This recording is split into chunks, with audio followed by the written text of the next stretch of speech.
Bakit niya kailangang gawin yun? Hindi ko maintindihan kung bakit kailangan niyang mag-resort sa ganong ka-extreme na bagay na para sa akin meron namang ibang solusyon supposedly. Nakakaano siya, bigat sa damdamin.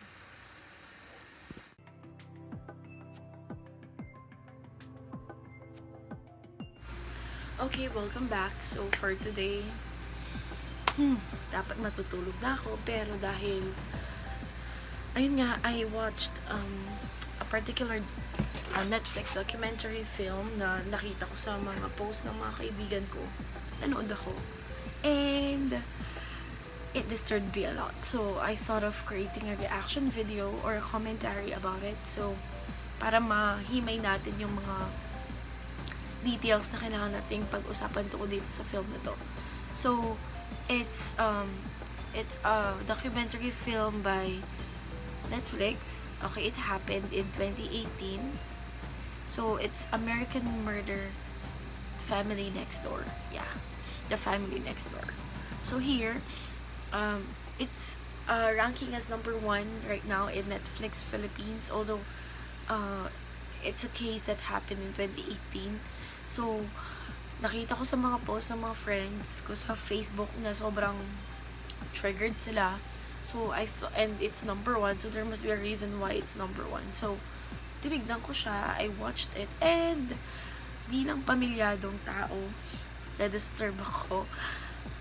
Bilang may anak at may, ayun nga, may pamilya nga, hindi ko masyadong nagustuhan yung mga pangyayari. And it, at some point, triggered a little fear in me. At niyakap ko yung anak ko after watching it. So, let's start. Let's get straight to the point after the overall plot, okay? Para matumbok natin yung mga major points na gusto natin i-consider. First is, we have Chris Watts and his wife, Shannon Watts, with Cece and Bella, if I'm not mistaken, as their daughters, na toddlers pa lang talaga. And then, their unborn child, Nico, who was found out to be a boy. And then, Shannon is the extrovert girl na who would go on Facebook Live, who would document things in their lives, while Chris is the introvert person. So, dito makikita natin yung difference ng personalities nila. And then, Chris was described as the best husband or best dad possible by the family, okay? Until nagkaroon na ng problema. Shannon went to her parents in North Carolina for 5 weeks as vacation. So, syempre, alam mo naman natin, pag ganun yung datingan, hindi siya vacation. Naiwan si Chris sa kanila for 5 weeks. And then, it was found out that before pa, based on the videos that I watched that the neighbors began hearing noise. They were fighting. Shannon and Chris were fighting already, and then we already know what happened. So Chris was having an affair with this co-worker, Nicole, okay, in the oil company. And then ayun, dun sa 5 weeks na nawala yung family niya, tinake advantage ng maharot na si Chris yung time they spent time together with the promise na makikipag-divorce na, makikipag-separate na si Chris. And then Shannon, feeling the vibe already, asks Chris, but Chris denies it hanggang umuwi sila. But Shannon noticed that yun nga, walang touch. Imagine kung 5 weeks ka and you have a family, you're married, you know what will happen. But si Chris, distant siya. So, Shannon would be thinking na he might be getting it from someone else. But Chris denies it. So, the story goes on, punta ng business trip si Shannon, leaving the kids with Chris.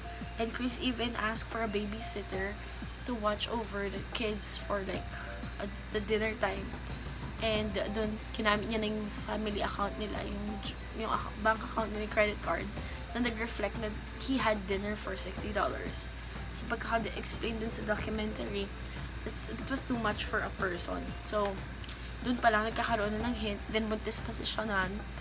And, to cut the long story short, he killed his wife, his son, unborn son, and his daughters. Yes. All for the love of the mistress. Yes. So, let's get straight to the major points. Ang haba, napahaba yung pagkukwento. Ang gigil siya eh. So, primarily, unang point dito is, why did he have to kill his family just to get to start a new life? Let's say he does not want to be with Shannon anymore. He could have just filed a divorce. Parang ganun. He could have saved at some point, or he could have left, he could have spared the lives of his family and just perhaps disappeared na lang, even without any sign, just to give them the chance to enjoy life. Pero what did he do? He even tried to accuse Shannon of killing the kids before pa yan. Dun sa unang statements niya, pinalabas niya na si Shannon daw, chinoke niya daw yung mga bata. And then dahil nagalit siya, pinatay niya rin si Shannon. But the truth is, he first killed Shannon, chinoke niya ng morning. Tapos, nakita ng mga bata, dinala niya din mga bata. And then, binurn niya si Shannon. Yung mga bata, imagine po kayo, mga bata with your favorite blankets, nilagay niya dun sa mga oil tanks. How evil can you get? So, something like that. So, you could have spared their lives. He could have like given the chance, even if they would live without a father, they could have had a better future. But dahil nga dun sa desire niya na makawala dun sa family, pinatay niya. So this goes to everyone who's watching. Sana if you're having the trouble of your life, or you might be in a very tight situation and you're thinking of getting away from the situation, killing people would not help you. What happened to Chris is that he thought that he could get away from his family by murdering them. What resulted is that he's imprisoned, and everybody would say that he does not deserve to be happy. Okay? Not even an inch, not even a moment, kasi grabe ang ginawa niya. Pero yun nga, we could only assess from the result, from his actions. We don't know what really transpires when they were still together. Okay? So that's the first point. If you want to start your new life, if you want to give up your family, sige, i-give up mo. Wag mo lang silang papatayin. Pero, ideally speaking, ayusin mo yan. Kasi family mo yan eh. Why would you enter something that you would compromise eventually? We're talking about kids here. We're talking about family. What's sad about the modern society right now is that they think that everything could be disposed, that everything could be replaced, without considering the people who would be affected afterwards. So that's very disheartening.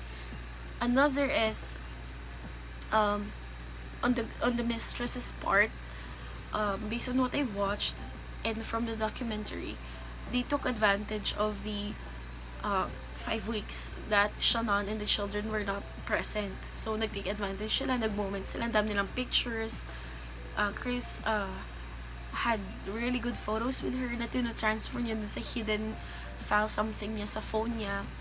And then she was the reason why Chris was really distant with Shannon in terms of physical contact or intimacy. And what else? He said that he was actually in the last phase of his separation.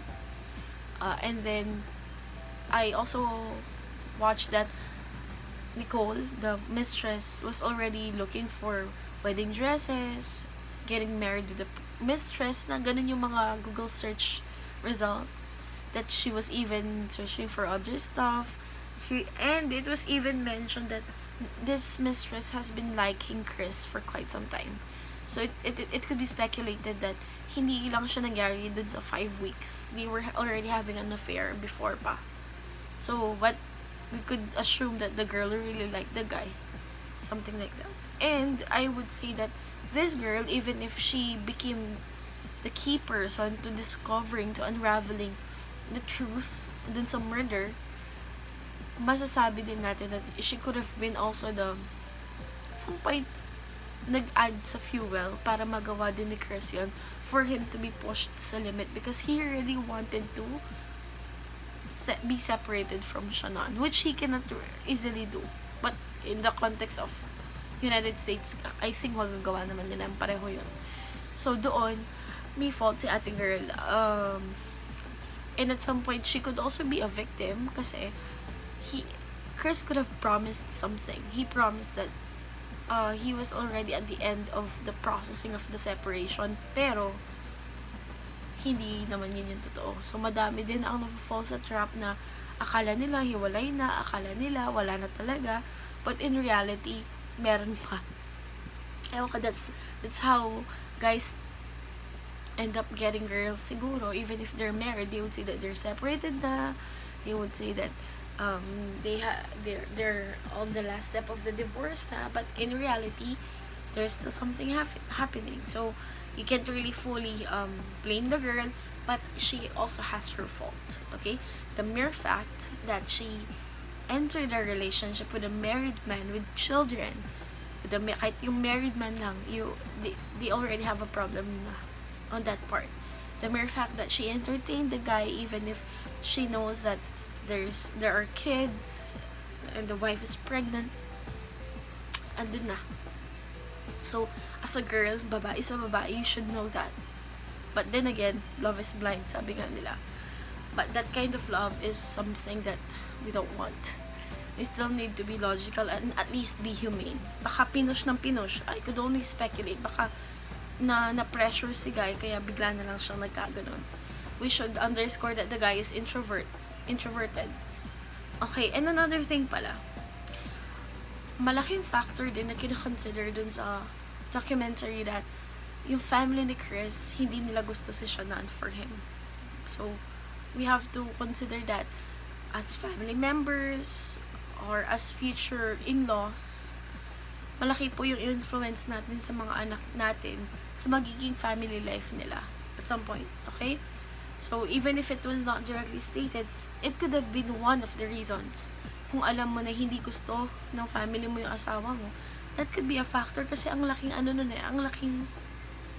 laking effect nun sa'yo na alam mo yung family na nagpalaki sa'yo, yung parents mo hindi gusto yung napangasawa mo na instead of building him or her up whenever you guys have problems, it would go the other way around. Syempre, hindi nila gusto. So, pwedeng add fuel to the fire na imbis na tulungan is lalo pang pagsiseparate na, which is bad, okay? So, yeah, there could be times that we don't like this new girl or this new guy, but as respect to their families, let's learn how to detach in a sense na, or let's learn detach in a sense na hindi tayo mag-interfere, okay? We would limit the negative remarks and stuff kasi that would affect the family member, okay? And then the last point is that what appears in the social media is not real. What may appear to be a perfect family may not really be a perfect family. Who appear to be so happy and perfect as well as an individual may not really be perfect. What appears to be a perfect relationship and a career may not actually be like that. So isa to sa mga reminders na hindi porket pinapakita online na okay lahat is dapat maniwala tayo na okay. Hindi lahat ganun. Minsan kasi napagpapalit natin yung realidad sa virtuality na hindi po tama. Kasi hindi nga naman, hindi yun eh. We could always project. Chris was able to pretend that he's happy with the baby. Pero it was mentioned in a video na on the latter part na gusto niya nang makipaghiwalay, sinabi niya pa kay Shannon na ayaw niya na ng anak, ng extra pang baby. O syempre si Shannon, muntis na siya, ano gagawin niya? 'Diba? So, but dun sa pare-react niya, dun sinabi ni siya na buntis siya, dun sa live yata yun or video, pinakita niya na kunwari masaya siya, something like that. So, there could be pretense happening. So, hindi gauge yung social media for the success of a person. Marami nga yung tao na nagiging hindi kontento sa buhay dahil feeling nila hindi sila masaya sa buhay, na hindi sila successful if as they compare themselves with what they could see with others sa pinupost nila sa social media. So, yun. Ang dami pang pwedeng himayin, pero generally, those are the thoughts. At napaka-morbid niya, ang bigat niya sa damdamin, nakaka-stress. But, we could always learn from it. And let's hope that it wouldn't happen again. Okay? And at least we could learn from the documentary. And it's so sad, just sad. This world is already a very challenging world, and at least we could do something right. Okay? And kung ma-face man tayo sa ganong klaseng sitwasyon, please, just disappear na lang. Kesa patayin mo. Okay? And once you entered a relationship or a family, let's stand for it. Pero syempre, iba na kapag abusive na yung relationship. But then again, kung kaya pang ayusin, ayusin. Pero kung hindi na kayang ayusin, if you have to step out, step out. Kapag nagawa mo na lahat. Pero kung, yun nga, wag mo namang gayahin yung ginawa nung suspect ni Chris, okay? If you want to seek your own happiness, then leave na lang. Don't inflict harm. Kasi, isipin mo, may mga futures yan.